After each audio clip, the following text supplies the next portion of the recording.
que admitir, para nós escritores, para quem escreve, a gente tem essa mania de acreditar que todo mundo que lê o nosso livro, nosso texto literário, nosso artigo, vão amar e vestir a camisa. Oi, eu sou Lia Lopes, escritora, independente e professora, e tá começando mais um vídeo.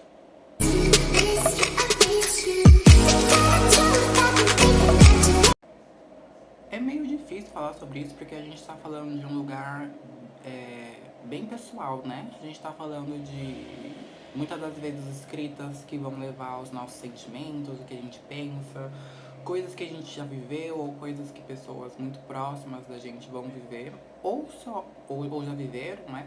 Ou só é uma ideia que apareceu na nossa cabeça e a gente achou genial e bolou alguma história em cima. É meio chato falar que nem todo mundo vai gostar da nossa história, né? Mas acho que a gente precisa conviver com a realidade também. Falar sobre rejeição na escrita pode ser muito forte e pode deixar a gente num lugar de desconforto ou até mesmo questionando o nosso potencial na escrita. Mas é muito sobre isso, né? Escrever com os pés no chão. É escrever sabendo que as pessoas vão gostar, as pessoas não vão gostar. Vai ter um público que você vai conseguir atingir, vai ter um público que você vai gerar muitas críticas, às vezes positivas, negativas, muitos questionamentos, dependendo daquilo que você escreva. Mas é bom a gente saber que a rejeição ela não é 100% negativa. Ela serve para te dar um rumo, para saber se aquele tema, aquele tipo de escrita é o seu tipo mesmo. E se você não precisa buscar uma outra alternativa, migrar para um outro assunto, ou começar a falar de outras coisas. E trazendo essas perspectivas, a gente fica mais suscetível à melhora, né? A gente vai ouvindo mais as críticas, a gente vai entendendo que tipo de trabalho é o melhor pra gente, que tipo de escrita é o melhor pra gente, como que eu adapto aquilo que eu gosto de escrever, né? A rejeição, ela pode vir muito forte com dois pés no nosso peito, mas ela também pode ser muito agregadora pro nosso crescimento, né? É sempre bom a gente, nesses momentos, manter a positividade, né? Porque uma hora a gente vai conseguir fazer um trabalho que seja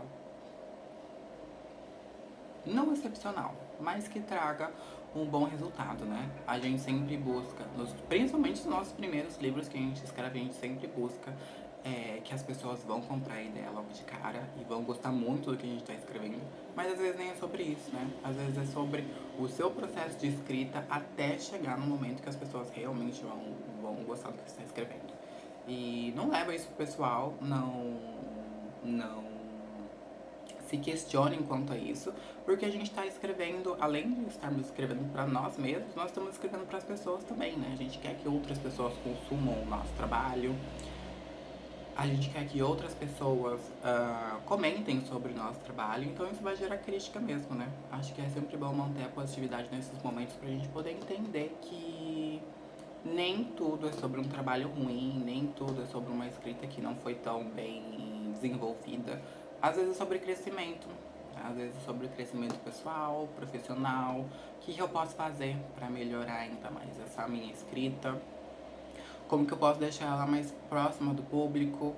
Sempre é bom ouvir essas críticas e pontuar o que as pessoas estão falando, né? Às vezes pode ser o jeito que você escreve, às vezes pode ser sobre o assunto, às vezes pode ser sobre a forma que você descreve cada coisa e como que eu adapto, como que eu melhoro isso pra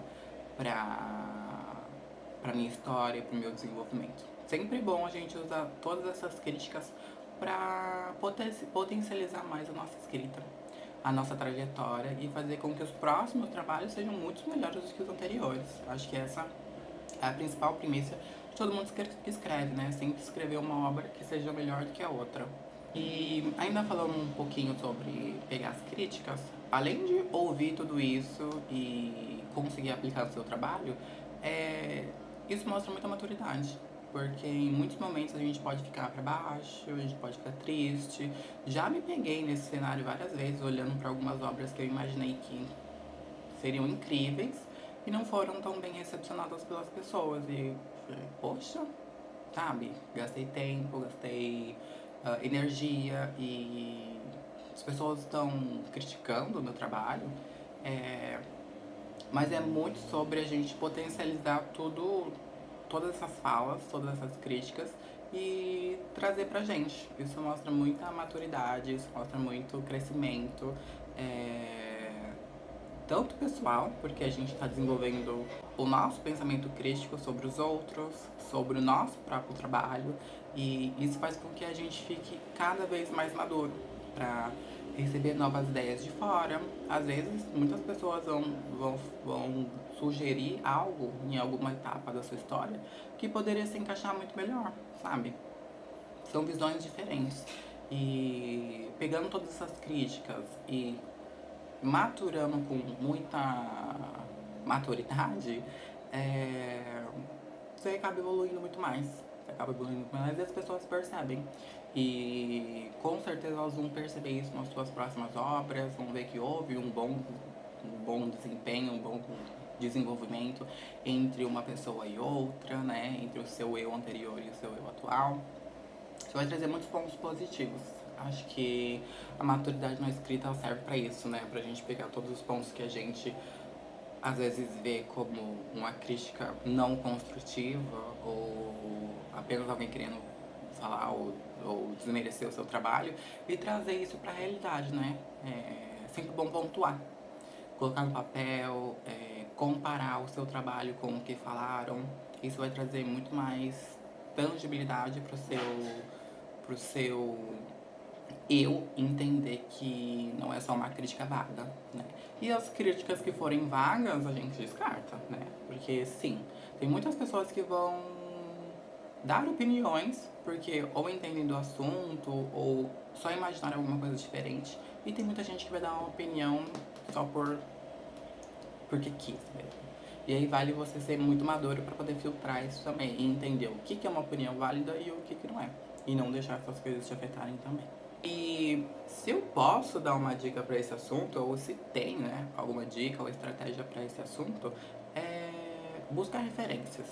A gente só melhora quando a gente busca referências. E eu normalmente quando a gente fala buscar em referências, a gente sempre fala em buscar outros autores, ler outras histórias. E sim, isso é muito bom também. Só que a gente tem que sempre ir de encontro ao relógio, né? Quanto tempo você tem para poder ah, doar fazendo uma leitura, né? A gente sabe que livros precisa de um tempo maior, de um tempo, de parar, sentar, né? Não é só você pegar e folhear, você precisa imergir naquela história para poder entender o pensamento do autor. Mas a referência ela tá em todos os ambientes, né? Às vezes é um filme que você assiste, uma série que você assiste, um videoclipe que você vê na televisão. Não, na televisão não, né? Nem sei se tem mais, mas um videoclipe que você vê na internet, ou um artigo que você lê, né? Às vezes você pode cruzar com algum jornal, revista e ler alguma coisa super bacana. Ou pegar referências de outras pessoas na internet, né? As ideias elas são mutáveis. Nada nunca é original, né? A gente sempre tem uma referência e vai trazendo aquilo para nossa realidade, né? Para a ideia que a gente tem, para formar o nosso desenvolvimento da história. Então é isso. Buscar referência em várias coisas, não só se apegar a uma leitura mais engessada ou que você pode gastar um pouco mais de tempo, né? Todo o tempo que a gente gasta, ele é útil, né? Nenhum tempo que a gente gasta para aprender ou se desenvolver é inútil, ele sempre acaba sendo muito válido. Mas o que a gente puder otimizar para trazer respostas rápidas é muito melhor, né?